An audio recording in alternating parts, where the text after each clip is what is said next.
Hello and welcome to a quick look at some of the enhancements to lighting in Arma 3. Of course, lighting itself is quite a general topic, so what we'll do is pick out a few elements and identify some of our favourite improvements, kicking things off with the day-night cycle. Now, this alone isn't a new feature for the Arma series, but it is worth mentioning that the progression of time can completely change the complexion of a scenario, and definitely, it's a big part of the sandbox potential of our games. Something that is new, however, is the enhanced richness of the nighttime scenes. The improvement to the way the engine handles HDR has enabled us to overhaul the feeling of darkness in Arma 3. Vehicles particularly take on a whole new complexion, and the detailed ground surfaces really come into their own, cast in this kind of light. Now, these chem lights are one of my favourite new features. They offer a splash of colour to the night, illuminating and tinting the objects around them, as you can see on the barrel of this weapon as I move around using the new tactical pace, alluded to in an animations feature a few weeks back. So, if we take a look at the same scene, but now from a little further away, we can really begin to see the differences that the number of lights in a scene can make.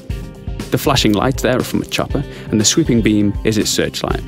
Moving further out still, we're able to keep the whole structure of the airbase in the scene, which you might imagine is great for navigation or indeed acquiring targets.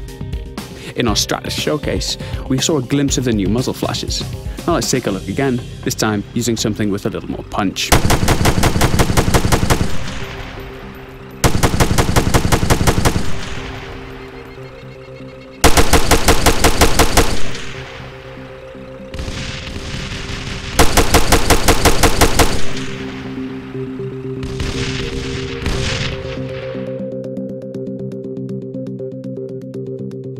So, moving on. Yes, for those paying attention, we're not underwater quite yet, but what you're seeing here is a peek at some of the content we've prepared for the presentations at this year's E3.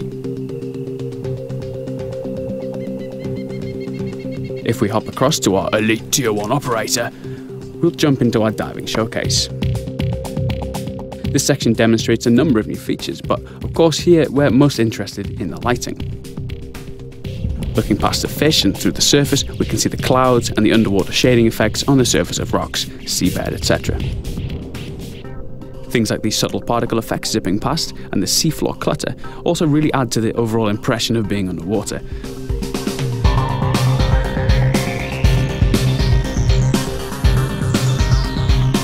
Okay, skipping ahead a little, we can spot some of the underwater mines, a wreck, a obligatory tuna fish, an SDV just to the left behind that rock, and of course some OP4 divers.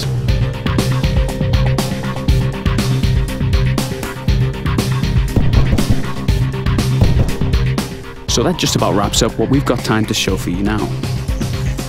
As always, thanks for joining us, and if you'd like to see us at E3, we'll have much more information about that posted next week. Bye for now.